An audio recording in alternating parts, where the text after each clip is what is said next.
Assalamualaikum warahmatullahi wabarakatuh. Salam sejahtera untuk kita semua, selamat pagi semuanya.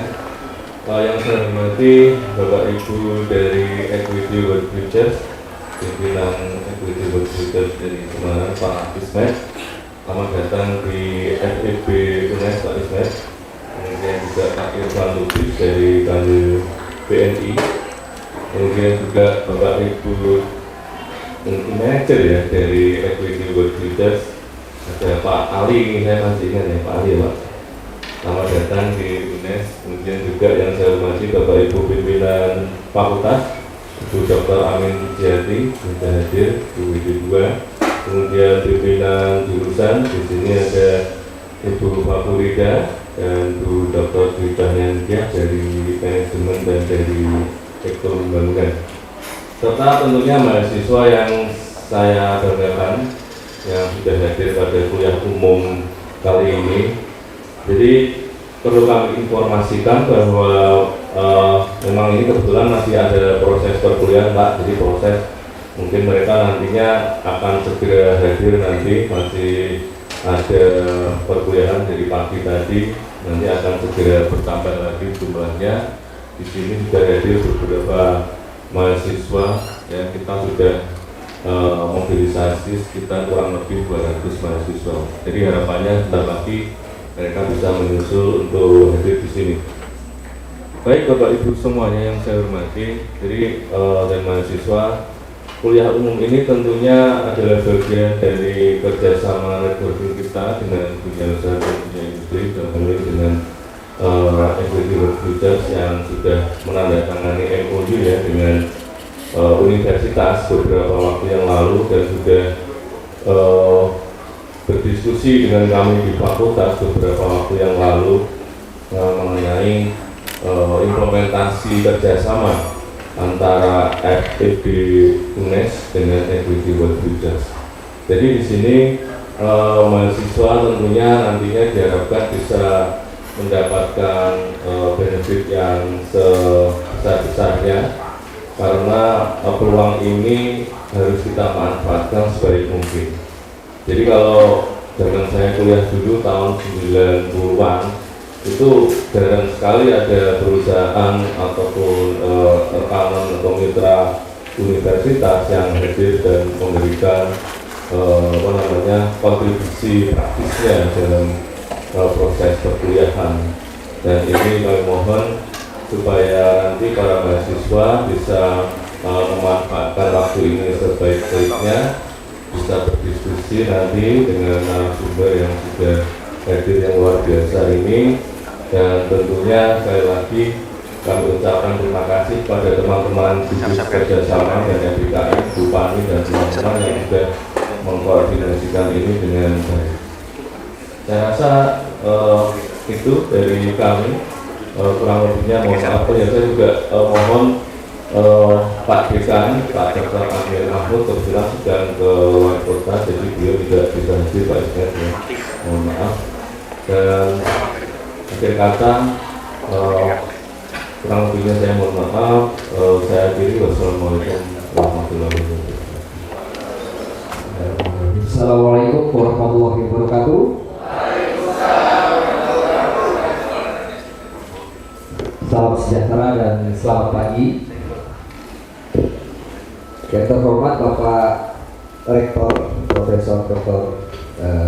S. Martono MSI, yang terhormat Bapak Dekan Dr. Amir Mahmud SPD MSI, yang terhormat Bapak Irfan Lubis Wakanwil BNI Jawa Tengah, yang terhormat Ketua Jurusan Ekonomi Pembangunan Ibu Fakulida SPD MSc, yang terhormat Dr. Feli Cahyansyah SD MSI selaku Ketua Laboratorium Jurusan Manajemen, yang terhormat Bapak Daur Jatun Brihandono PhD selaku Wakil Dekan Bidang Akademik, yang terhormat Dr. Amin Puji Yatri MSI Wakil Dekan Bidang Umum dan Keuangan, serta para mahasiswa-mahasiswi yang kami banggakan. Pada pagi hari ini, terima kasih atas kesempatan yang telah diberikan kepada kita semua. Sebelumnya, puji Tuhan, puji syukur atas nikmat Allah Subhanahu wa Ta'ala. Sehingga pada pagi hari ini kita bisa berkumpul bersama dalam kegiatan kuliah umum dengan tema literasi perdagangan berjangka komoditi. Selamat datang juga kepada para wakil piala berjangka PT Equity World Futures cabang Semarang. Kita tepuk tangannya untuk para beliau.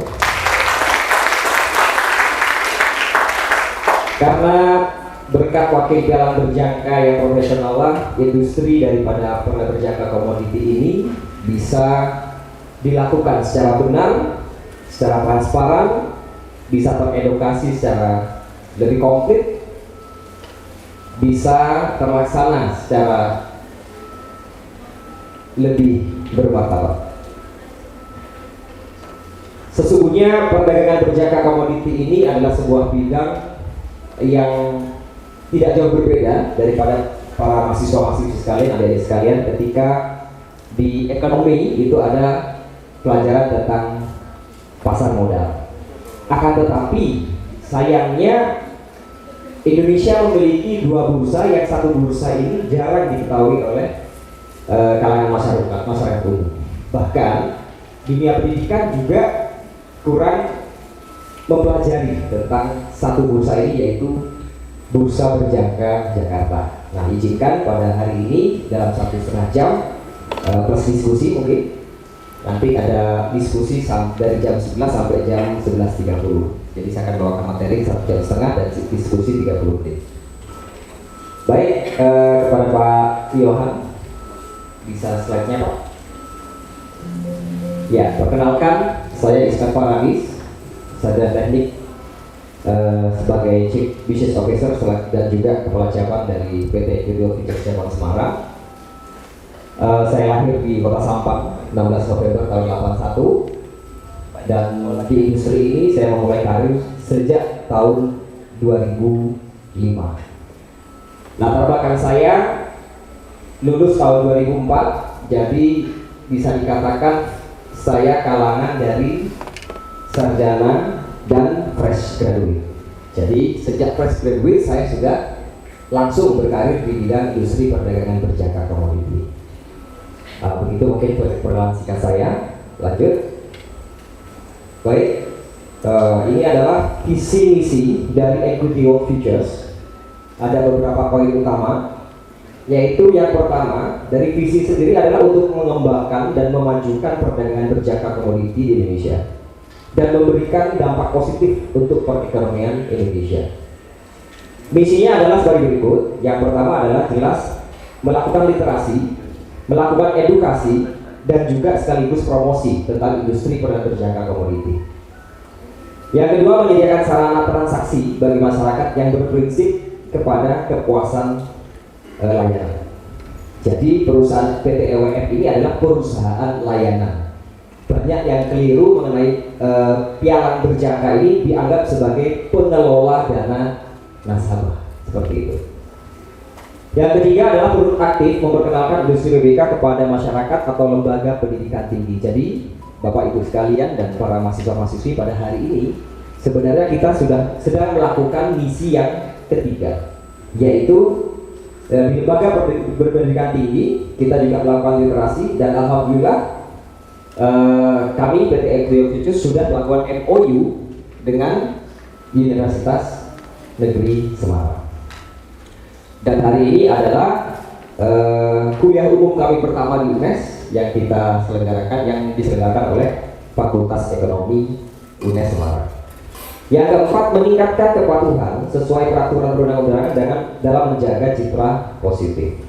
Jadi industri perdagangan berjangka komoditi ini sempat menjadi stigma negatif bagi masyarakat umum.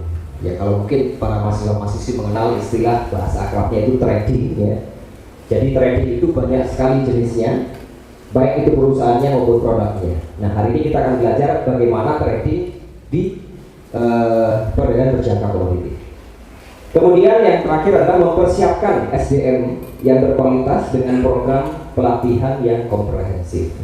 Jadi sekaligus memperkenalkan diri, PT EWF Semarang ini bahwa di perusahaan kami, terutama di cabang kami, itu menerima dan sudah bekerja sama dalam bentuk magang dan juga dalam bentuk MPKM atau Merdeka Belajar Kampus Merdeka. Yang ini juga merupakan salah satu program dari Kementerian Pendidikan. Next. Nah, tapi sebelum itu mungkin supaya lebih akrab ya, saya coba cabut mic-nya.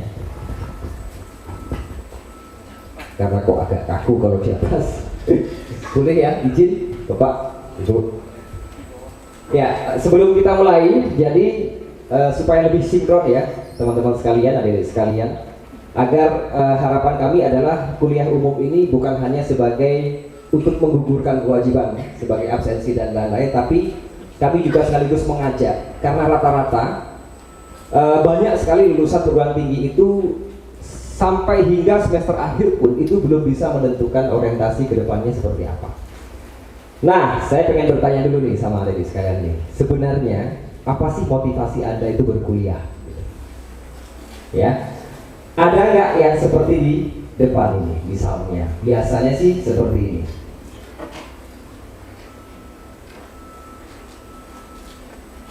Menambah apa tuh? Pengetahuan dan kemampuan. Ya, ada yang saya kuliah Pak disuruh sama papa sama mama. Ada juga motivasinya ingin mendapatkan titel, betul ya? Betul ya? Ada juga pengen dapat status sosial. Sehingga kalau kuliah itu pokoknya saya merasa strata saya di keluarga saya itu lebih tinggi, misalnya seperti itu. Ada juga yang ingin mendapatkan penghasilan yang lebih baik. Nah, ini macam-macam teman-teman sekalian.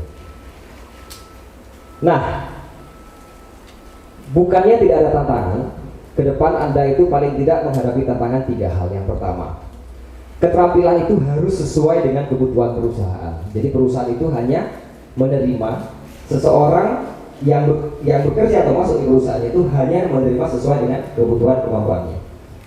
Yang kedua, ada lagi kendala persyaratan, misalnya perusahaan hanya memilih yang berpengalaman, perusahaan hanya memilih yang punya bahasa Inggrisnya lebih bagus, perusahaan hanya memilih dengan kualifikasi usia rentang antara usia sekian sampai sekian dan yang lain-lain.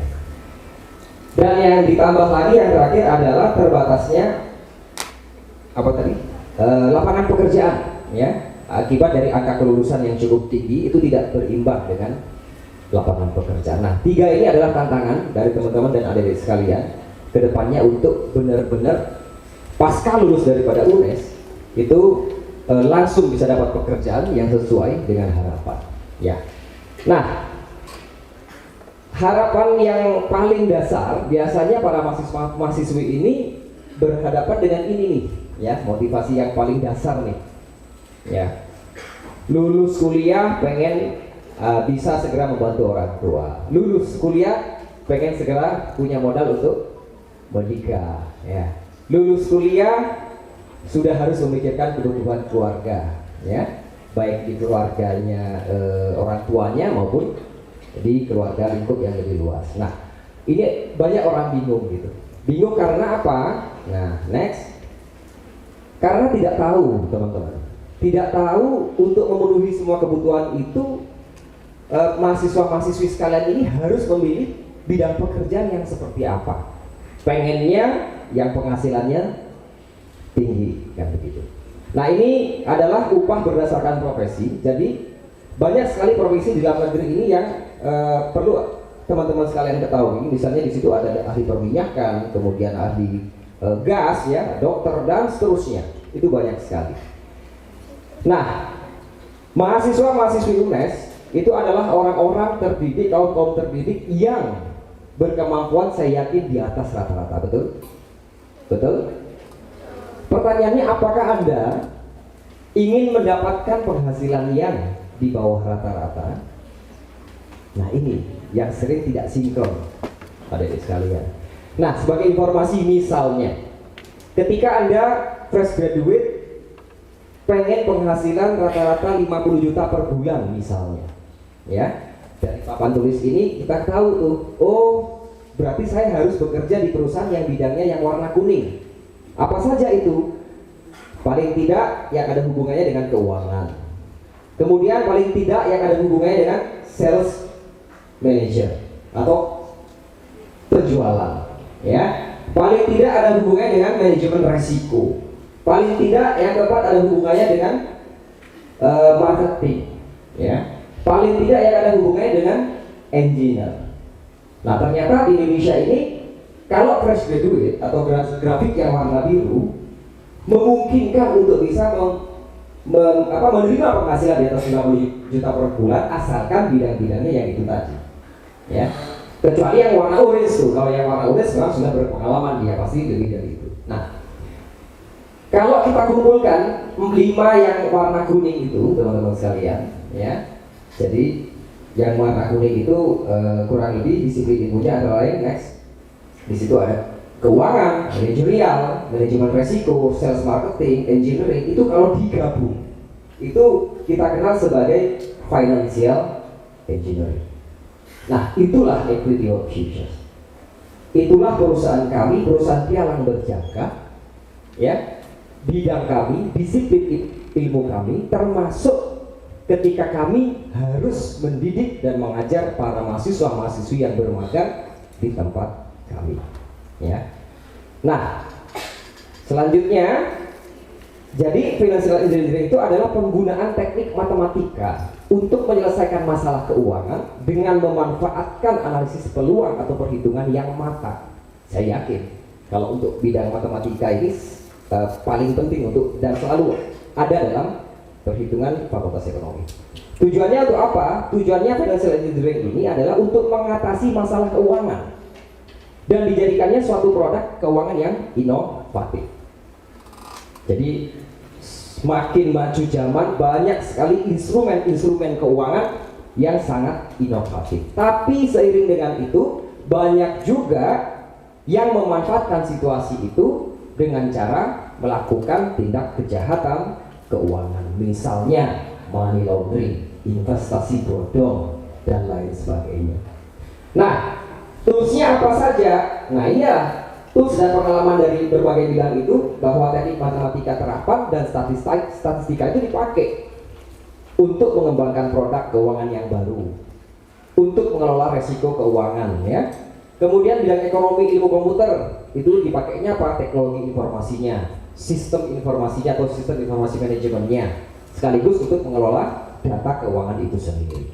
Nah, ini financial engineering, ya. Next. Nah, teman-teman sekalian, para mahasiswa-mahasiswi UNES Fakultas Ekonomi, ini adalah 2 tahun terakhir kemarin.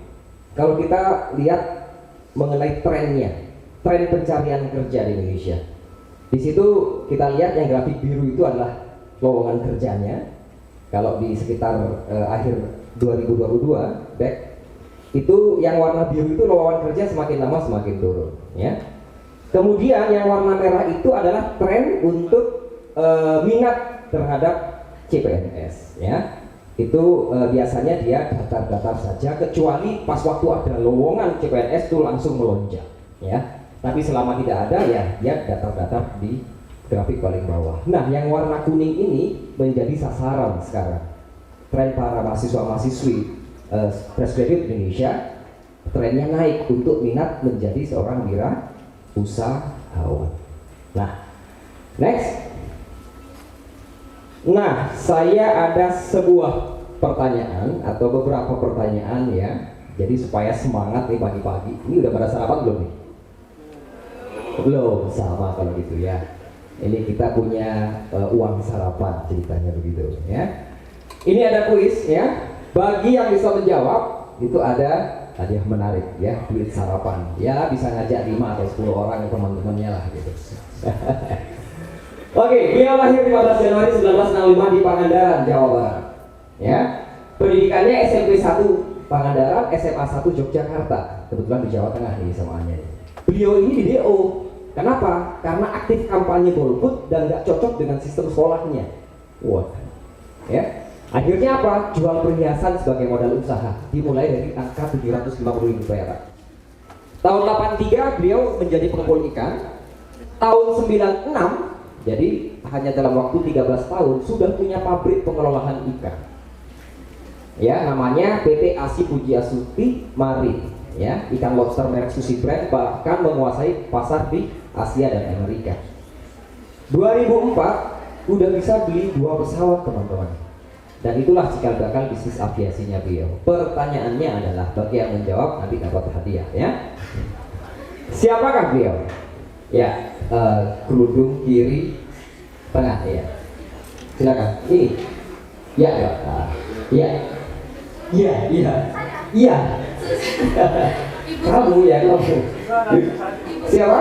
Ibu Susi Puji Astuti. Ibu Susi Puji Astuti. Coba di next dulu. Oke, tepuk tangan buat pemenang. Silakan mau di depan, Mbak. Terusin atau Udah ya? notis. Kenapa? Udah kelihatan di Puji Astutinya. Oh gitu ya, itu dia karena orang nggak sadar. Silakan Mbak. Bisa kenalan sebentar ya, namanya siapa? Baik, sebelumnya pagi Pak, semuanya teman-teman, perkenalkan nama saya Nafi dari Manajemen Angkatan 2020.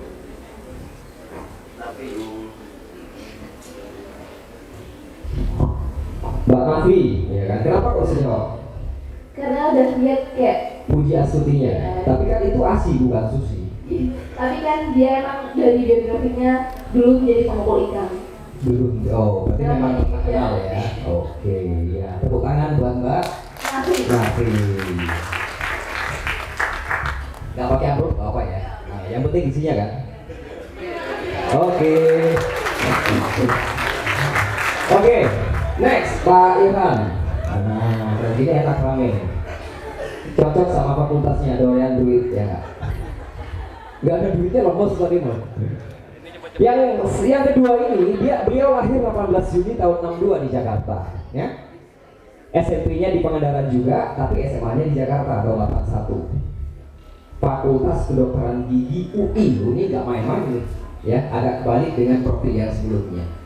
Waktu kuliah masuk dunia bisnis dan mendapatkan penghargaan mahasiswa teladan. Kalau yang tadi di BO ini malah jadi teladan gitu. Tahun 84 sampai 85. Nah, selama berkuliah beliau ini jualan buku, stensilan, ya, kaos, fotokopian di kampus gitu. Sempat juga buka toko peralatan medis tapi bangkrut. Loh, kedokteran UI buka peralatan medis yang notabene itu ada hubungan dan sambungannya, kok malah bangkrut ya. Tapi habis kuliah malah sukses ya. Ini awalnya sepertinya mendirikan sebuah PT namanya Pariarti Sindutama. Itu produsen sepatu anak ekspor. Dan saat ini wah, kalau dilanjutkan ini bisnisnya sudah menggurita ya. Sudah multi corporate bahkan sekarang ya. Pertanyaannya adalah siapa beliau? Kiri ini yang paling dulu nih. Ya, Mbak, mari silakan.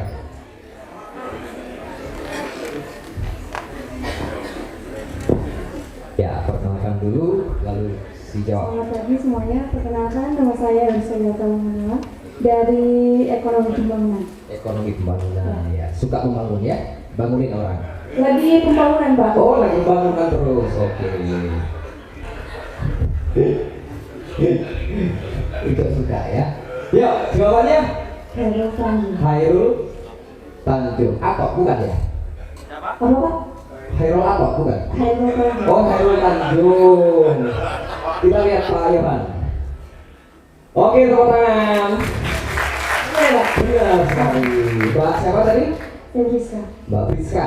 Euriska. Euriska. Oke, semester? Semester 4. Usia? Aduh, Desi, apa saya masih muda Pak? Oh iya. Nomor WA? Nanti Pak. Nanti aja, oh iya. Dia agak tegang tuh Pak, gitu. Oke, ini Mbak bisa Pak naikin deh, ya. Dinaikin mau nggak? Jadi Pak. Mau? Dinaikin mau? Siapa yang nggak mau Pak? Naikin 50% ya. Oke, terima kasih. Selamat. Oke, sudah dinaikin ya. Kok cewek semua ya? Cowoknya mana nih ya? Mudah-mudahan masih ada satu kuis lagi.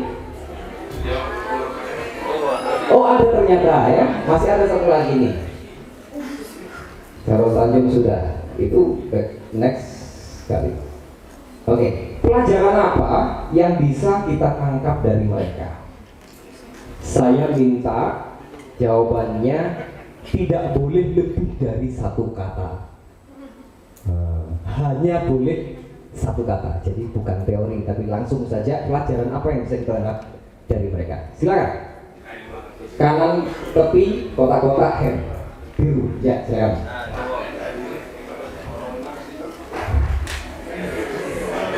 Mas, handphonenya mas. Handphonenya jatuh. Jangan minta handphone baru ya. Oke. Silakan. Konsisten, Pak. Konsisten. Salah. Tapi itu salah satu unsurnya memang, tapi bukan itu yang saya harapkan. Oke, siapa lagi? Ya, silakan. Kacamata tengah. Kacamata tengah cowok. Ayo, oke. Silakan, Mas. Tadi apa ya, konsisten ya? Konsisten. Oke, nanti dicatat sama para WPP jawabannya.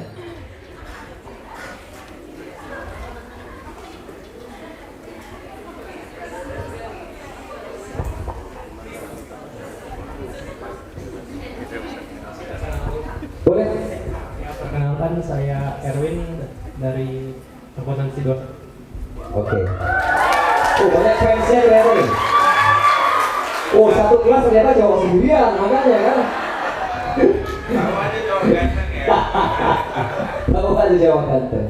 Silakan Mas Erwin, jawabannya adalah satu kata ya. Optimis. Optimis. Kurang tepat. Ya, belakang. Yo, monggo. Ya, oke. Yuk, cepetan lari. Yuk. Ini fansnya banyak nggak? Mana fansnya nih? Wow. Yuk, silakan. Hah? Makin dinaikin ya, Bang ya. Usaha apa?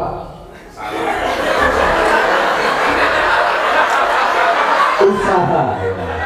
Maksudnya kamu berusaha menjawab gitu. Atau gimana? Oh, yang penting usaha gitu.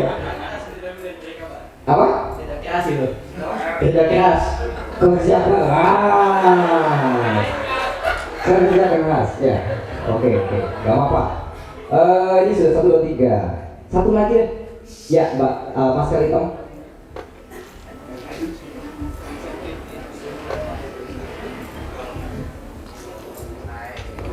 Ayo. Mic-nya Mas.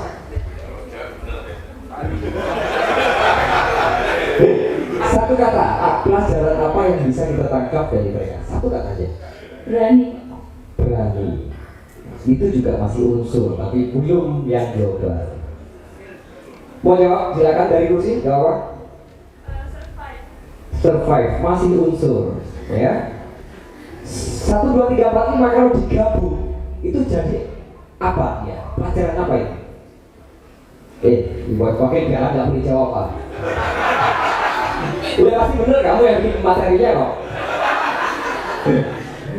Ayo, yuk Mbak. Berbisnis, oke betul. Tapi benar. Tapi bohong.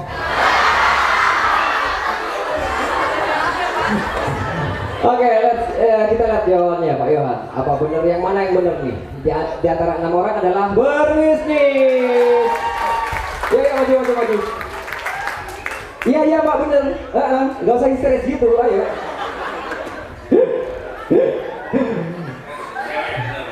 Iya, ayo benar. Cewek yang benar. Kalah ya. Cewek selalu benar deh. Pulang aja ya. Mau pulang? Pulang. Tak kasih uang saku buat pulang ya. Mari silakan.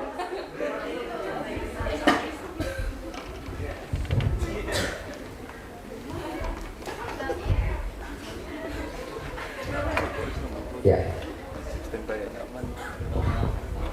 Halo semua, perkenalkan aku Amelia Salawesia dari akuntansi E 2021.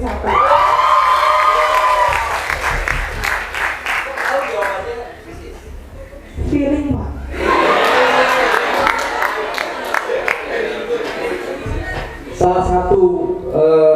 salah satu tipikal orang berhasil ya, kebetulan ini di bidang bisnis, itu adalah orang yang feelingnya kuat. Bisnismen itu kalau nggak punya feeling bagus biasanya sering tekor, biasanya gitu ya. Atau teori tok cuma bicara bisa tapi prakteknya nggak mau. Ya nanti kita akan bahas ya. Sekali lagi 1, 2, 3 yang benar yang mana? Yang kanan ya. Saya minta tolong dong yang salah tadi maju sekalian ya Pak. Ya, dua kacamata, masker hitam, kerudung hitam. Ya, yang kedua, salah satu seorang entrepreneur ya. Mental bisnis itu tidak harus hanya dimiliki oleh seorang pengusaha, tidak, ya. Tetapi pelajarannya, mental pengusaha itu kalau jurusan apapun, profesi apapun, bekerja di bidang apapun, punya satu mental yang seperti beliau ini, dia akan berhasil di setiap bidangnya, ya. Dan orang-orang yang maju di depan ini, saya katakan adalah orang-orang yang punya mental berbisnis. Kenapa? Ya, tepuk tangan.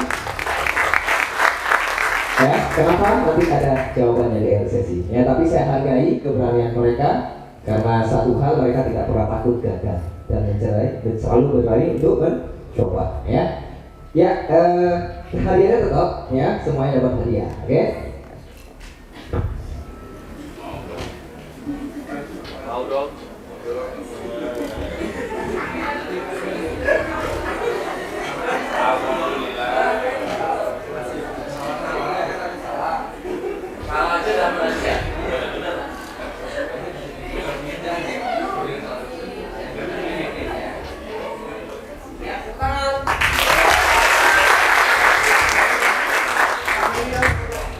Oh, foto. Oh, oke, yuk. Tadi menang mau foto. Oh, boleh.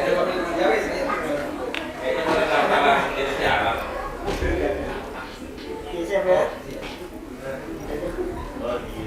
Ya, 3 maksudnya.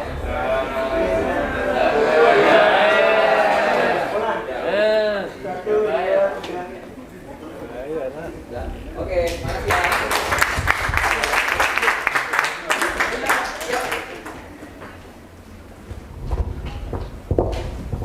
Oke, pas 30 menit perkenalannya ya.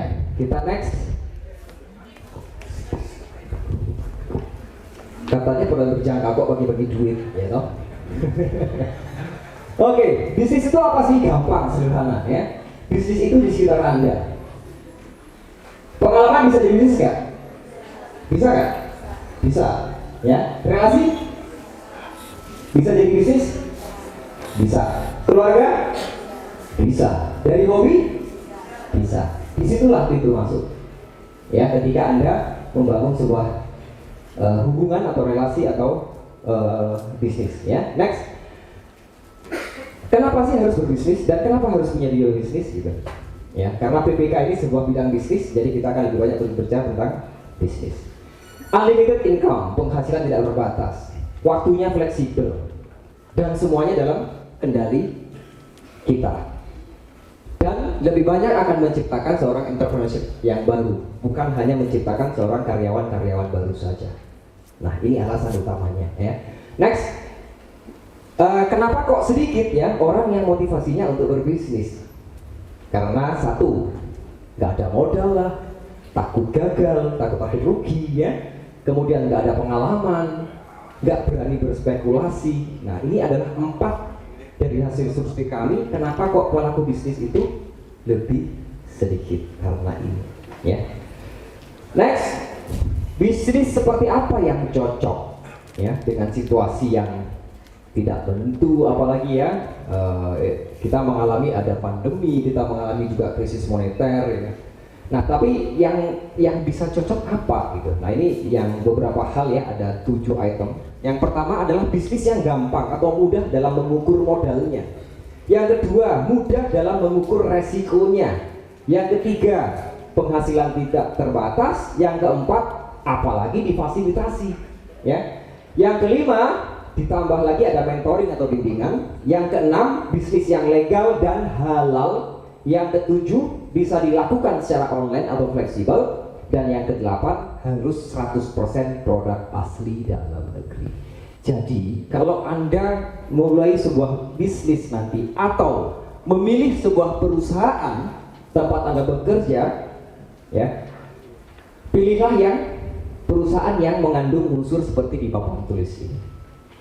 Nah, kalau sebuah perusahaan yang Anda tempat bekerja nanti seperti di depan ini, insya Allah itu perusahaan yang sustain, perusahaan yang kuat meskipun harus menghadapi baik itu krisis moneter maupun pandemi. Ya, Anda bisa tahu di kondisi pandemi ya, kalau yang moneter 98 mungkin Anda baru lahir atau belum lahir bahkan. Ya. Nah, di situ kita bisa lihat perusahaan-perusahaan yang masih sustain, perusahaan-perusahaan yang masih bertahan, bahkan perusahaan-perusahaan pada saat krismon ataupun pandemi itu malah grow, malah bertumbuh, sementara yang lain turun. Ya, Anda bisa browsing, Anda pelajari. Pasti perusahaan yang seperti ini. Ya, ngukur modalnya gampang.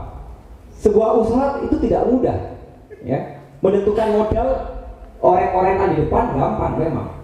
Tapi ketika usaha itu dimulai, belum tentu modal itu selalu cukup.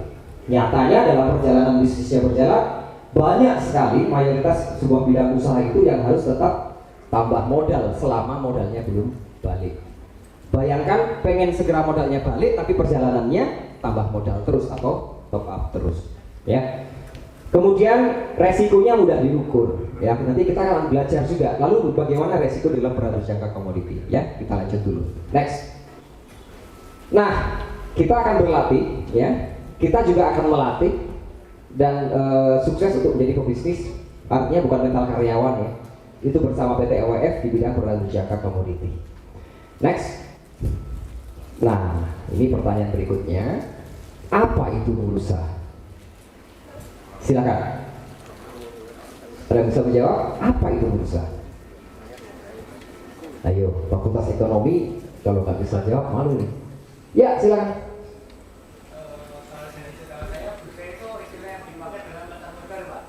Pasar modal, tuh kan benar apa yang saya bilang. Mayoritas masyarakat Indonesia, bahkan di kalangan pendidikan tinggi pun, kalau udah dengar bursa, sudah pasti pasar modal, ya. Kalau pasar modal berarti kemana tuh transaksinya? Nah, ke saham. Nama bursanya Indonesia untuk saham? Bursa Efek Indonesia. Next. Bursa itu sederhana. Pernah dengar bursa mobil? Gak pernah? Bursa mobil. Coba di next lagi Pak Yohan. Nah, pernah lihat gambar ini? Di pinggir jalan? Iya, itu namanya bursa mobil. Ada yang secara offline buka showroom, ada yang secara online, ya. Online seperti apa? Misalnya di situ dalam contoh ini ada OLX, mobil123.com online. Jadi mobil-mobil baru bekas bisa secara online, bisa secara offline. Bedanya apa? Satu harus ada tempat secara fisik, satu cukup sampel. Yang penting transaksinya bisa done. Yang penting transaksinya bisa sepakat dan tidak terjadi gagal bayar. Itu yang penting. Ya, speknya jelas, barangnya apa, harganya berapa, setuju, deal, bayar, antar, selesai. Ya. Tapi untuk menjual ternyata, ya sekarang sudah marak di online. Ya, banyak sekali manfaatnya secara online. Hemat segala-galanya lah pokoknya. Ya. Nah, kemudian next lagi. Oh, ternyata bursa itu istilahnya bisa juga ada namanya bursa pakaian, teman-teman. Ya. Dulu banyak orang yang harus jual pakaian harus punya tempat. Dia harus showroom baju-bajunya. Sekarang sudah bisa online. Misalnya apa? Tokopedia, ya, Shopee, ya, banyak sekali. Ya, itu tempat bertemunya pembeli pakaian dan penjual pakaian. Itu namanya bursa pakaian. Next. Ada istilah bursa kerja tahu? Job fair tahu? Iya, tempat bertemunya antara pencari kerja dan penyedia kerja. Ada yang offline disediakan di mall, ada yang juga online. Misalnya di sini I-Makardio, Bursa Kerja Provinsi Jawa Tengah.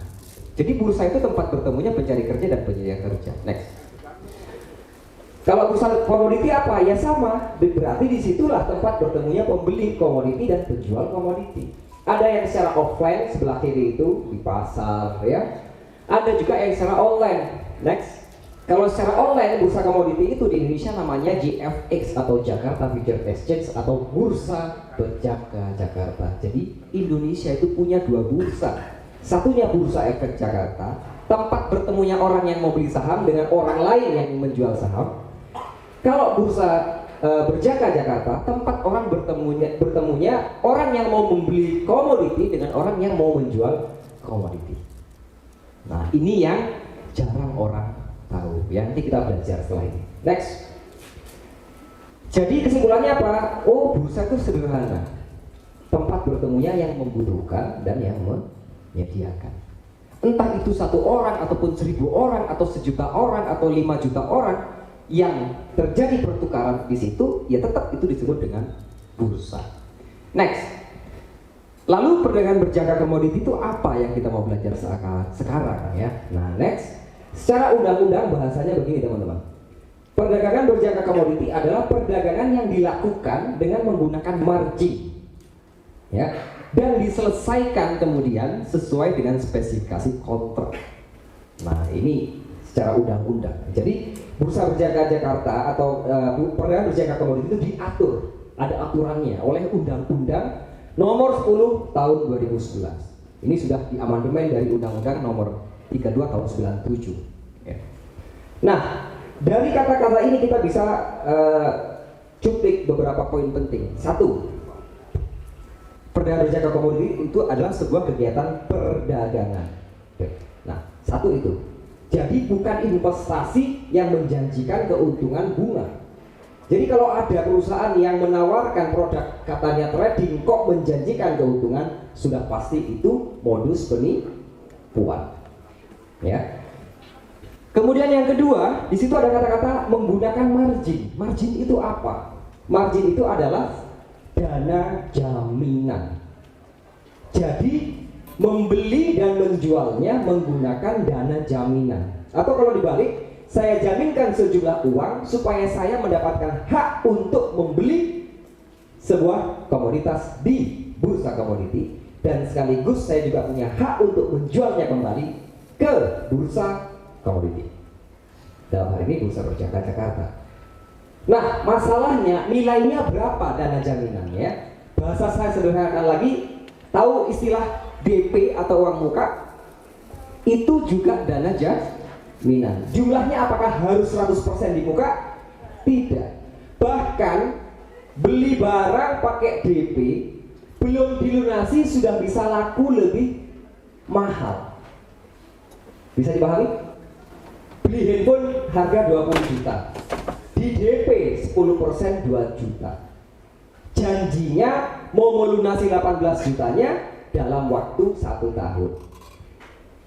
3 bulan kemudian handphone itu ternyata banyak peminat dan harganya naik terus. Dari 20 juta naik menjadi 22 juta. Jadi kalau memang tujuannya mau pakai handphone jangan dijual. Tapi kalau tujuannya dagang cari untung, itu sudah bisa menghasilkan keuntungan. Lah, handphone yang di DP 2 juta seharga 20 juta tadi dijuallah dengan harga 22 juta. Pertanyaannya, hutangnya langsung bisa dilunasi enggak? Bisa nggak? Bisa nggak? Sudah mampu melunasi 18 juta? Bisa. Bayar utang 18 juta untuk melunasi, menyelesaikan transaksinya, maksudnya dalam papan tulis itu, uang kembaliannya ada berapa? Laku 22, bayar 18, berarti balik berapa? 4 juta. Berarti modal yang 2 juta tadi, ya, sekarang sudah berubah menjadi 4 juta. Untuk modal 2 juta, untung 2 juta. Kalau orang ekonomi berhitung matematika itu namanya untung 100%. Tapi sesungguhnya perlu diketahui bahwa keuntungan 2 juta ini bukan beli handphone harga 2 juta yang dijual 4 juta ya. Betul ya? Tapi membeli handphone yang nilai transaksinya 20 juta dijual dengan 22 juta, untung 2 jutanya dari sana. Keuntungannya bukan 100%, tapi hanya 10% dari nilai transaksi beli dan jualnya. Tapi yang untuk modal ini loh, ya, itu yang disebut dengan margin, ya, dan tetap harus diselesaikan, ya, diselesaikan. sesuai dengan spesifikasi kontrak. Nah, spesifikasi kontrak ini apa? Yang janjian itu tadi, berjanji. Saya membeli handphone 20 juta, saya bayar 2 juta, dan saya berjanji dalam waktu 12 bulan ke depan akan membayar 18 jutanya lagi. Nah, ini namanya kontrak. Ya. Oh, bisa Pak kalau mau DP, tapi pembeliannya harus minimal 100 dus. Oke, itu namanya kontrak. Ya. Next. Nah, ini struktur industri praberjangka di Indonesia. Perlu diketahui ya, selain diatur undang-undang, Pak Menterinya yang mengatur namanya Pak Menteri Perdagangan. Ya, kalau di perbankan Pak Menteri Keuangan. Kalau di saham tadi Masnya bilang Menteri apa? Keuangan atau perdagangan? Pasar modal itu. Perdagangan, bener salah? Transaksi perdagangan jual beli saham ya yang difasilitasi oleh Bursa Efek Indonesia berada di bawah naungan Kementerian Keuangan, Pak. Betul. Kenapa Pak kok keuangan? Karena yang dibeli bukan komoditi. Yang dibeli itu adalah kinerja sebuah perusahaan.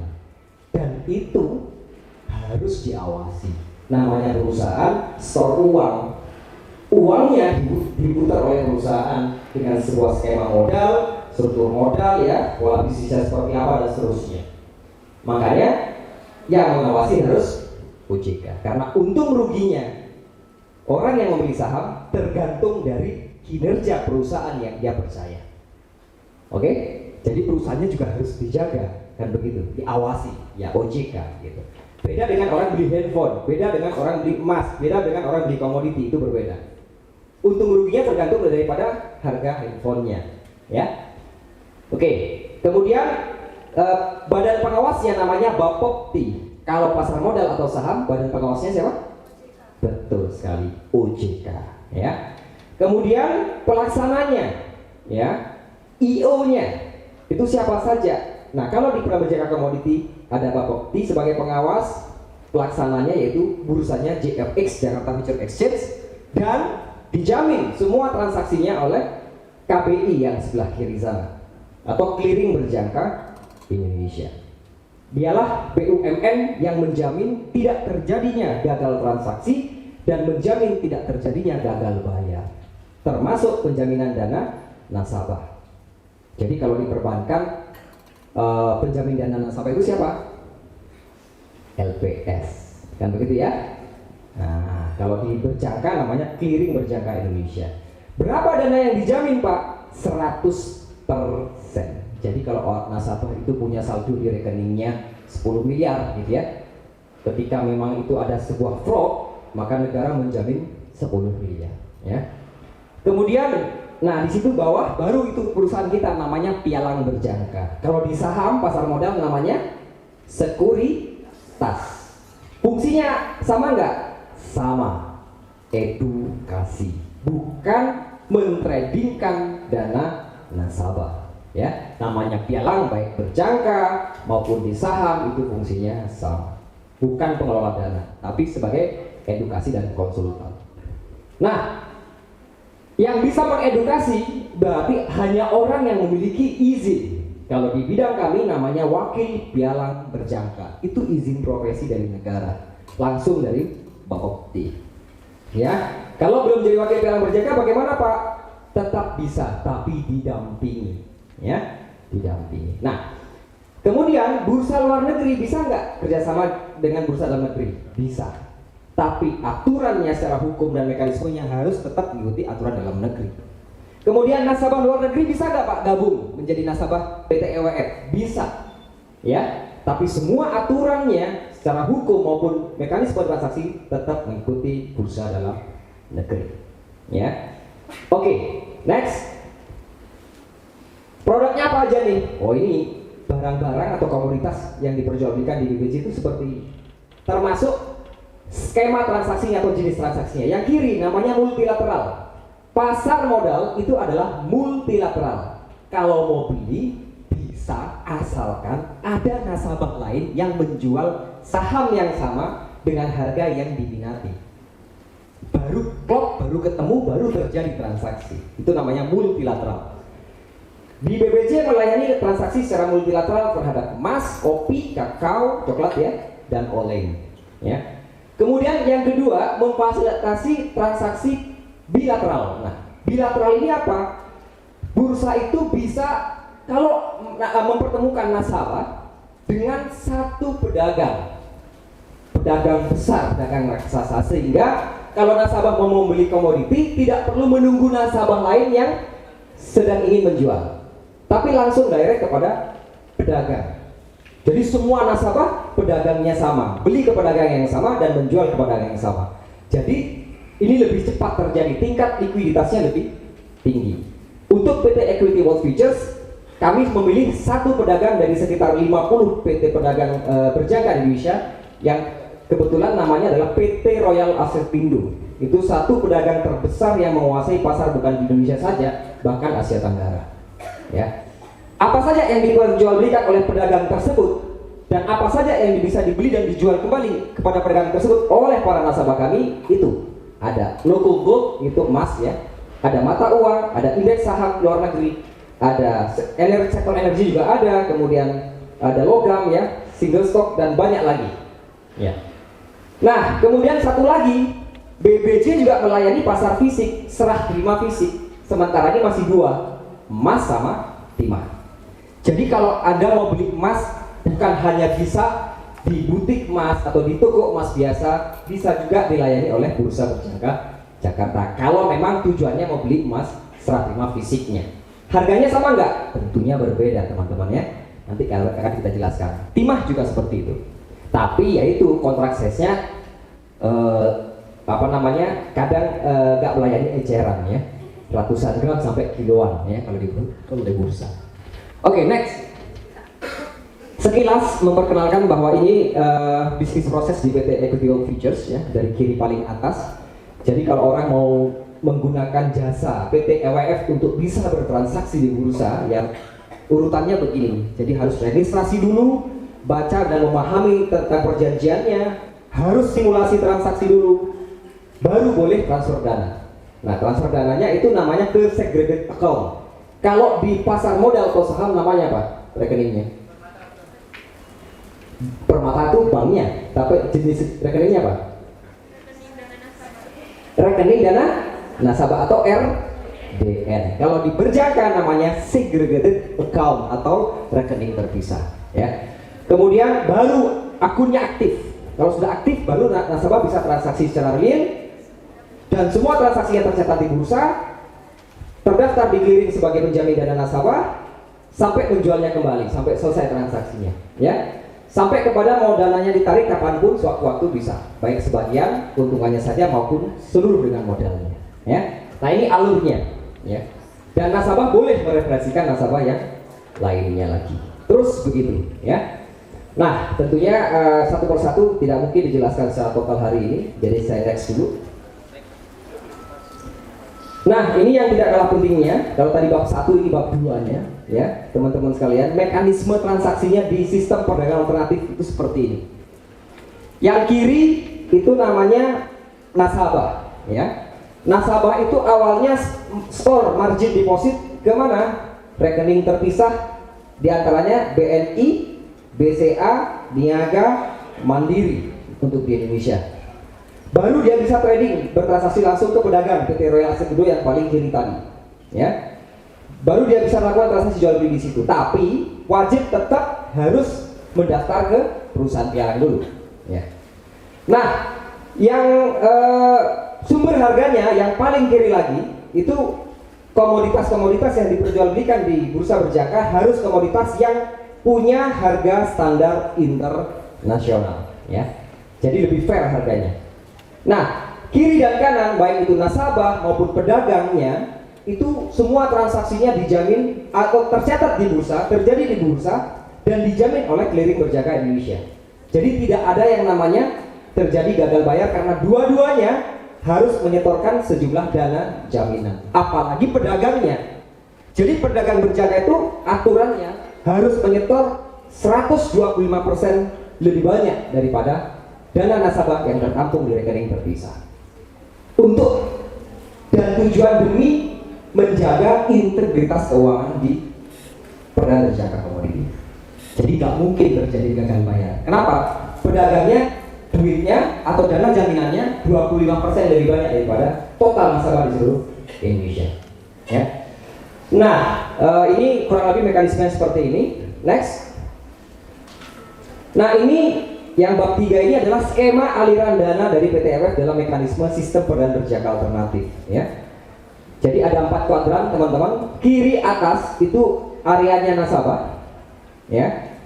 Nasabah itu difasilitasi namanya e-trade. Ya. E-trade itu mobile transaksi. Di situ ada informasi harga, beli tinggal klik, jual juga tinggal klik sampai dengan cek saldo dan lain-lain. Tinggal di manage ya. Kemudian kuadran yang ke kiri atas ya, kiri atas, yang paling kiri atas itu namanya kuadran wilayahnya pedagang. Ya, pedagang juga punya sistem informasi juga, punya manajemen juga, ya. Dan pedagang tidak boleh menentukan harganya sendiri. Harga komoditasnya harus dari harga referensi global, ya. Nah. Kemudian kuadran yang bawah itu areanya penjaminan. Misalnya yang kiri bawah ada clearing berjangka Indonesia menjamin dana nasabah, ada bursa berjangka Jakarta mencatat seluruh transaksi nasabah di Indonesia. Nah baru yang kanan bawah ya, yang ungu itu disitulah tempat duitnya. Disediakan rekening khusus untuk nasabah, disediakan juga rekening khusus untuk pedagang. Jadi nggak dicampur. Ya. Tapi yang jelas jumlah dana nasabah yang disetorkan di seluruh Indonesia ya dibandingkan dengan jumlah modalnya pedagang yang melayani nasabah tersebut, modal pedagang harus 25% lebih banyak yang disetorkan, seperti demikian. Nah, titik temunya di mana? 4 kuadran ini ya juga bukan hanya untuk kepentingan 2 pihak atau 3 pihak, tapi semuanya harus punya andil, harus punya sumbangsi untuk negara. Oleh karena itu ada yang namanya sistem perpajakannya juga.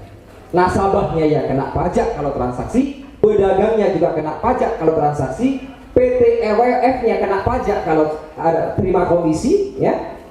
Kemudian dan semua pihak yang terkait di dalamnya itu wajib pajak. Ya, jadi kontribusi untuk negara ada. Nah, dalam hal ini mulai dari banknya, regulatornya, kemudian pelaku pasarnya, penjaminnya, bursanya, clearingnya, semuanya ini adalah terjadi di dalam negeri dan institusi di dalam negeri. Ini teman-teman sekalian menandakan bahwa produk perdagangan berjangka komoditi adalah 100% produk asli dalam negeri. Hanya harganya saja yang mengacu ke harga standar internasional demi untuk terjadinya fairness. Jadi nggak boleh pedagang itu menentukan harga sendiri. Dua-duanya baik nasabah maupun pedagang ngacunya ke harga komoditas, ke harga global. Ya, jadi tidak ada istilah dalam komoditi itu komoditi digoreng gitu, nggak ada, tidak bisa. Ya. Sengaja dinaikkan harganya, sengaja diturunkan harganya, wong itu komoditas, bukan perusahaan. Yang bisa menyengaja adalah ya kalau ya perusahaan, ya berarti pemilik perusahaannya. Oleh karena itu banyak sekali kegiatan money laundering yang bisa terjadi di pasar modal. Ya, tetapi makin hari tentunya pemerintah juga tidak makin diam, makin tegas dalam melakukan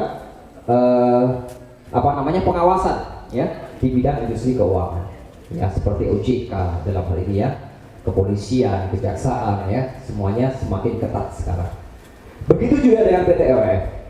Kenapa PT-EWF harus bekerja sama dengan pihak universitas? Karena kami yakin bahwa SDM lulusan dari SMA tentu kualitasnya jauh berbeda dengan lulusan sarjana. Yang kedua, diharapkan melek investasi. Diharapkan industri perdana berjangka komoditi ini yang begitu unggulnya bisa dikenal sejak dini di lingkungan pendidikan. Outputnya apa? Outputnya supaya tidak lebih banyak lagi masyarakat Indonesia yang tertipu oleh investasi bodong. Ya. Seperti itu. Di luar memang ada orientasi keuntungan, ya. Next. Nah, ini teman-teman sekalian, next lagi. Oke, bagaimana misalnya di antara komoditas yang tadi, yang paling primadona kebetulan sampai dengan hari ini adalah komoditas yang emas. Karena ini sampai sekarang satu-satunya barang yang bisa gampang untuk dibeli dan gampang untuk diuangkan kembali selain properti, ya emas. Kadang properti kalah cepat dengan emas ketika ingin diuangkan kembali, ya. Beli tanah, beli emas, belinya sama-sama gampang. Tapi untuk menjualnya kembali, emas lebih gampang, ya. Pertimbangannya tidak sebanyak properti, ya. Next, tujuan beli emas biasanya untuk apa saja sih? Saya kasih contoh satu komoditas. Kalau semuanya kuliahnya bisa 1 semester nanti nggak selesai, ya. Oke, tujuan beli emas apa saja? Misalnya untuk apa? Perhiasan, ya. Kemudian investasi atau simpanan. Jadi yang bisa dijadikan simpanan itu emas-emas juga bisa, ya, bukan hanya bak-bak saja, ya. Ada juga yang tujuan orang beli emas itu untuk diolah karena dia memiliki sebuah perusahaan, melapisi sendoknya pakai emas misalnya, melapisi jamnya pakai emas, itu ada yang tujuannya untuk itu, ya. Jadi antara motivasinya beli emas perhiasan untuk disimpan maupun diolah kembali. Nah, nextnya lagi di sini ada yang sangat jarang orang punya motivasi beli emas itu untuk yang satu hal ini, yaitu apa? Next, mendapatkan keuntungan dengan cara berdagang atau memperdagangkannya. Jarang orang saya mau beli emas besok apa untuk saya jual lagi supaya untung, itu jarang banget. Ya, tujuannya mayoritas untuk yang tiga di awal tadi. Kenapa kok bisa begitu? Satu, misalnya next, di sini ada penyebabnya. Pertama adalah harus punya toko dan modalnya pasti gede banget. Harus punya karyawan, jumlah emasnya juga cuma sedikit, ya. Modalnya pasti besar. Belum lagi ketika sudah komplit tokonya, barangnya juga sudah komplit, masih bingung juga cari pelanggan tetap, ya. Kemudian belum lagi keamanannya. Nah, ini semuanya berhadapan dengan resiko. Kalau semuanya ada dari toko sampai keamanannya komplit, maka tinggal satu hal. Kalau resiko itu semua bisa dikelola, maka toko itu pasti berhasil dalam usahanya. Tapi kalau toko itu tidak bisa mengelola resiko 1, 2, 3, 4, 5, 6 itu, ya pasti rugi hasilnya, ya. Next, disinilah masyarakat Indonesia butuh alternatif, ya. Jadi sekali lagi, SPA atau sistem perdagangan alternatif adalah sebuah mekanisme transaksi jual beli komoditas yang hanya ada di Indonesia. Di luar negeri mayoritas masih harus menggunakan mekanisme serah terima fisik, ya. SPA, sistem alternatif untuk komoditi emas, itu hadir sebagai solusi tanpa harus punya toko, modalnya kegedean, tanpa harus punya karyawan, nyari pelanggan, sama resiko fisik yang lainnya, ya. Next.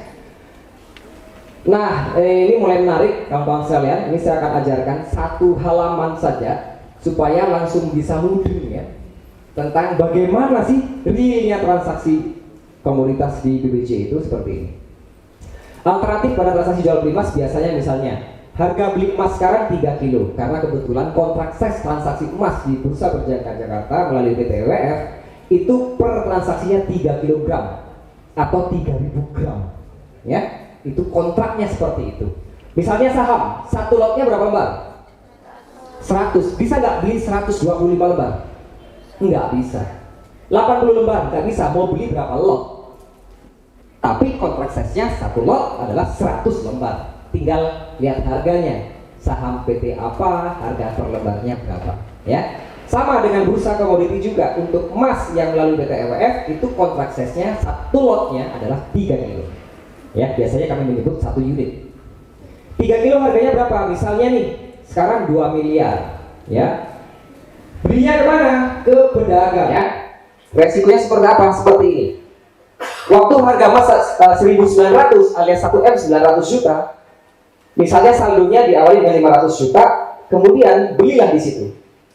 Ternyata harganya turun nih, turun sebanyak 10 juta, kemudian dijual, ya pasti hasilnya rugi. Ruginya berapa? Ya 10 juta. Saldonya awal 500 juta, rugi 10 juta, yaitu 490 juta. Ya, cuma seperti ini aja. Ya. Next. Oke, nanti suatu saat ya kita akan hadir kembali, atau bagi yang berminat juga boleh main ke kantor. Akan diberikan sebuah akun simulasi, tapi tidak hari ini ya. Di akun simulasi lah itu nasabah memiliki pengalaman dini. Ya, calon nasabah sudah bisa memiliki pengalaman sebelum bergabung. Intinya itu. Ya. Next. Oke, next lagi. Ya. Jadi di EWF Semarang ya sudah MOU kemarin dengan UNES dan ada program magang bersertifikasi ya. Kemudian next lagi.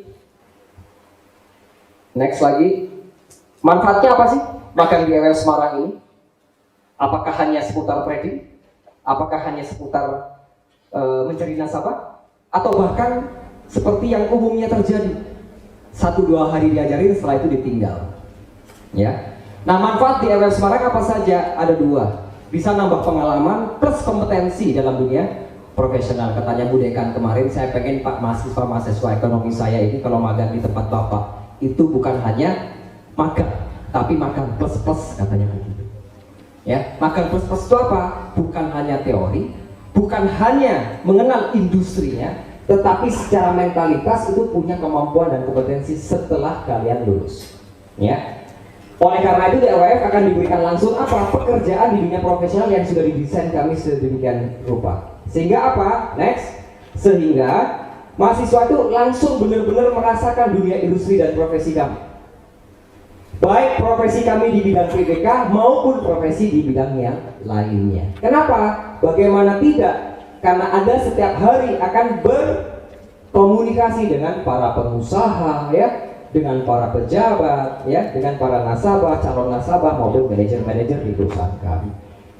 Oke, next. Soft skill dan hard skill diajarkan nggak? Iya. Jadi ini bukan masalah Anda diajarkan buy, sell, trading, untung rugi, tidak demikian. Dalam mengerjakan proyek-proyek Anda akan mendapatkan pengetahuan dan kompetensi soft skill dan hard skill yang jarang dirasakan di bangku kuliah. Diajarkan bisa, tapi dirasakan belum tentu. Ya. Next. Yang kedua, ada satu kemampuan lagi yang wajib diajarkan kepada para mahasiswa ketika bermagang di tempat kami adalah bagaimana memiliki kompetensi atau kemampuan mengasah kerjasama tim. Diasah kemampuan Anda di PT EWF ini dalam berorganisasi. Diasah juga sekaligus dalam bekerja dalam sebuah teamwork seperti apa.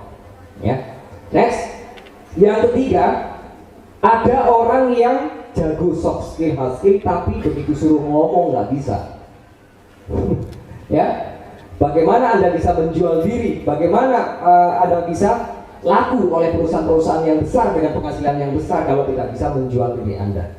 Ya, dengan cara berinteraksi, berkomunikasi dengan tim Anda nanti, ya. Atasan Anda, klien kami ya, dan masyarakat umum yang berhubungan langsung dengan proyek kami, disitulah akan terasah. Setiap hari Anda berhadapan dengan kendala, setiap hari Anda berhadapan dengan peluang, setiap hari Anda berhadapan dengan resiko, setiap hari Anda berhadapan dengan banyak hal yang lain lagi. Itu Anda benar-benar akan rasakan. Ya, next. Yang keempat, mengasah problem solving dan critical thinking. Ya, itu sebuah proses yang tidak bisa hanya diajarkan di teori. Ya, itu benar-benar harus terjun langsung praktek di dunia industri dan profesional. Itu Anda akan dapatkan. Ya. Yang keempat dan berikutnya, manfaat ketika magang di EWF itu apa? Ya, pengalaman kerja di lingkungan yang tersistem itu sudah jelas pasti ya, 1000%. Mahasiswa itu akan menjalankan pekerjaan secara proper seperti layaknya kami. Tapi harus tetap memenuhi aturan yang rigid, ya. Itu dia, ya. Itu tidak mudah, tapi ketika Anda pahami dan benar-benar kami ajarkan, itu akan mendapatkan sebuah pengalaman yang tidak bisa Anda dapatkan di belahan dunia manapun, ya. Nanti sistemnya, peraturannya, ya, dua-duanya harus seiring, dua-duanya harus seimbang, dua-duanya harus selaras, ya. Oke, next. Jadi di EWF ini pengalaman kolaborasi multidisipliner, iya, ya. Karena apa? Kedepannya dunia itu menuntut Anda untuk bisa menjalankan sebuah bisnis yang akurat, yang cepat, yang tepat dan terpercaya. Ya, kelihatannya memang lingkungannya bebas tempat kami, tapi jangan salah, kami memiliki target yang tinggi dan penghasilan yang di atas rata-rata. Next. Ya, komitmen EWF terhadap para mahasiswa yang bermagang ataupun ber-MBKM tempat kami, ya, saya bacakan singkat. Yang komitmen yang pertama, ada per 10 orang dari mahasiswa ya akan dikawal oleh 1 orang mentor wakil pialang berjangka. Itu 1. Ya, professional mentorship. Yang kedua, ada komitmen kami adalah kami menjamin bahwa mahasiswa akan mempelajari minimal 5 skill baru yang dimiliki, diajarkan, dan dikuasai dalam waktu maksimal 1 semester kalau MBKM atau 2 bulan kalau magang. Ya, apa saja skillnya Pak? Gitu ya. Ini bukan hanya belajar dan tahu ya, tapi Anda akan menguasai. Pertama, 5 skill-nya adalah 1. Anda akan diajarkan bagaimana karakter building untuk bisnis. 2. Personal approach for business. 3. Team building for business. 4. Entrepreneurship for business. 5. Yang sekarang menjadi tuntutan juga adalah bagaimana social media for business. Nah, aktivitasnya apa? Ya kami sudah merancang. Ya, bisa berupa agile learning, project business learning, bahkan sampai kepada belajar sampai terjun ke lapangan. Ya. Next. Komitmen yang ketiga, Anda akan mendapatkan sertifikasi itu level praprofesi pada akhir program, ya, baik itu magang maupun MBKM. Kalau MBKM itu 1 semester efektif 4 bulan sebenarnya, ya. Kalau magang itu efektif 2 bulan. Nah, sertifikasi level praprofesi ini adalah bisa Anda jadikan syarat untuk menambahkan nilai akademik sudah pasti. Yang kedua, sebagai referensi ketika Anda lulus dan masuk kerja di industri yang relevan dengan skill yang sudah didapatkan tadi, ya. Dan yang komitmen yang keempat, Anda akan mendapatkan kesempatan bahkan untuk langsung bisa direkrut langsung oleh perusahaan. Makanya pada hari ini ikut kurang lebih 20 orang wakil pialang berjangka kami yang duduk di depan ini, ya, sambil mempelajari, merasakan, ya, sambil nanti akan membimbing Anda, ya, dan memastikan untuk 4 komitmen ini berjalan serta mereka ketika cocok, ya langsung dicomot aja, ya, langsung dilamar, ya. Oke, ya kurang lebih kalau ada saat ini hadir sekitar 20 orang WPP, kalau kali 10 orang mahasiswa-mahasiswi, kurang lebih kapasitas gedung kami yang kami sediakan untuk para mahasiswa baik magang MBKM kurang lebih 200 orang untuk 1 wilayah Jawa Tengah, ya. Next. Nah, pihak pendukung saya rasa tadi sudah jelas ya, ada Bapak T, ya, nanti juga akan ikut mengajar, ya, dan ikut menilai dan ikut memberikan sertifikasi. Kemudian ada bursa berjangka, ada lembaga clearingnya juga ikut turun, ya, dan juga kami sebagai perusahaan pialang, ya, yang akan mengajar Anda. Kalau dari divisi kami ada pimpinan cabang saya sendiri, para wakil pialang yang duduk di depan, divisi R&D, divisi legal atau compliance, ya, sampai dengan pada divisi bisnis konsultan kami itu akan mengajar Anda. Next. Metodenya seperti apa, ya? Kami perkenalkan sekali lagi. Di sini ada, ini adalah program metode magang karena ini hanya 5, 6, 7, 8 minggu, ya. Minggu pertama Anda akan dibekali materi secara reguler, ya, atau luring tatap muka ataupun daring. Itu 1 minggu. Kemudian setelah itu langsung praktek seperti yang 5 komitmen tadi. Itu 5 minggu. Apa aja sih itu prakteknya di PT EWF, ya, di divisi bisnis maupun di divisi back office, ya. Kemudian setelah itu minggu ke-7, bukan minggu ke-7. Di tengah-tengah itu ada 1 minggu untuk ujian tengah semester dan ujian akhir semester. Itu kalau MBKM, kalau magang tidak ada, ya. Tapi tetap ada tesnya. Dan 1 minggu lagi untuk penilaian dan sertifikasi, ya. Itu ada kompetisi juga, ada penghargaan dan sertifikasi. Ya, pengujinya dari pialang, Bapepti, Badan Pengelola Komoditi, bursa, clearing, dan bisa jadi secara acak Anda akan bertemu dengan Pak Menteri langsung sebagai penguji Anda. Menteri Perdagangan, ya, bukan Menteri Keuangan. Nah, baik, next.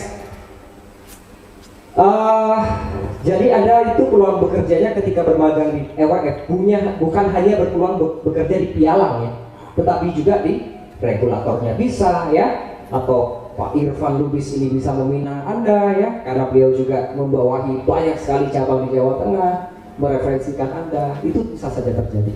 Karena kan kami partner, perbankan juga iya. Ya. Nah, mata kuliah ini kalau MBKM ya kurang lebih kalau mau di SKS-kan ya, kalau mau di SKS-kan ataupun mau dimagangkan atau mau diajarkan ya ini yang kami ajarkan secara di minggu pertama itu seperti ini.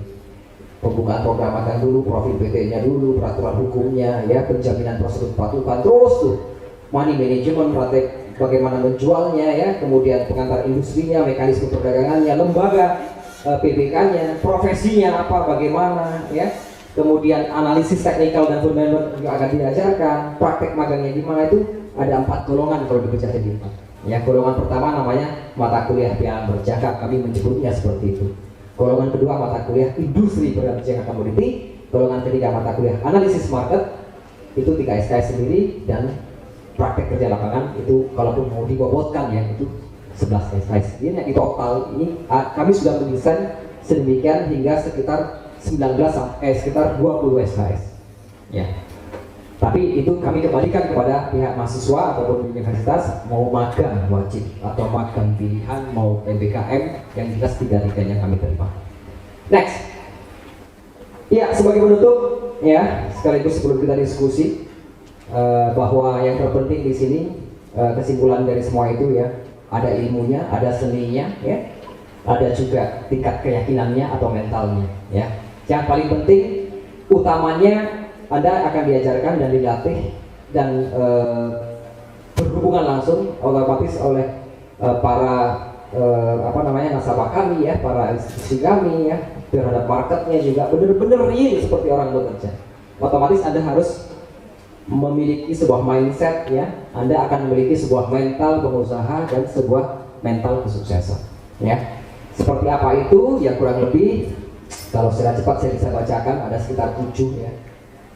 Anda itu harus sebagai mahasiswa harus punya mental itu seperti ini.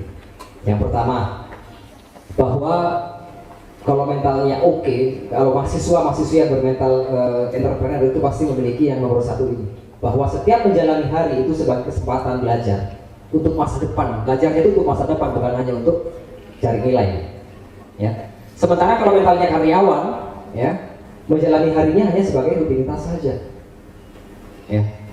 Nah, Anda ketika bisa merasakan ketika selama berkuliah di UNES itu Anda merasakan yang mana, yang atas atau yang bawah ya. Kalau Anda selama belajar di UNES ini setiap hari Anda belajar ketemu dosen ya, Anda merasakan seperti yang di atas ya, ya otomatis Anda sudah terdidik sekaligus mentalnya di UNES untuk menjadi seorang mahasiswa yang berhasil di masa depan Anda. Yang kedua, mindsetnya atau mentalnya harus punya target jangka panjang. Jangan seperti mental karyawan ya, selamanya berputar di target jangka pendek aja, yang penting bulan depan gajian, setelah itu selesai, nggak usah mikir apa-apa. Yang ketiga, sebagai mahasiswa-mahasiswi UNES ya, apalagi ketika Anda di LWF nanti bermagang atau ber-MBKM, Anda akan dibiasakan untuk memiliki ide yang kreatif dan berani mencoba. Makanya tadi alasan saya kenapa yang salah pun saya panggil ya, karena mereka kaum calon orang yang berhasil. Sementara kalau hanya mengiyakan ya bos, ya pak, semua perintah, ya pak dosen, ya bu dosen ya, hanya untuk cari aman, waduh itu susah mental ya. Yang keempat, di sini Anda akan dididik menjadi orang yang tidak pernah takut untuk mengambil peluang ya. Sementara kalau mentalnya karyawan cuma ingin berada di zona yang nyaman saja. Yang kelima, ketika ada masalah berusaha menemukan solusinya, itu sebuah mental juga ya, yang wajib Anda bekali sebelum Anda lulus. Sementara kalau mental karyawan kayak gimana? Ya biasanya cari kambing hitam ya, ngomongin jeleknya orang ya, hanya untuk padahal tujuannya nutupin kesalahan dia. Yang keenam, selalu berpikir karir saat ini itu hanya batu loncatan saja ya. Kalau mental karyawan ya wis sudah puas sama jabatannya, gajinya selesai. Yang ketujuh, seorang pengusaha atau seorang mahasiswa yang memiliki mental pengusaha adalah sadar bahwa kesuksesan itu memerlukan proses dan ketekunan. Sementara kalau karyawan biasa cuman pengen sekedar tahu caranya, tapi nggak mau belajar dan nggak mau usaha kerasnya juga. Ya, next. Oke, bagaimana dengan Anda? Punya mantan karyawan atau mantan pengusaha nih? Udah? Nah, cuma satu orang yang menjawab. Ya. Oke, demikian dari kami PT Executive Future Semarang. Terima kasih. Mohon maaf ketika ada salah-salah kata. Wassalamualaikum warahmatullahi wabarakatuh.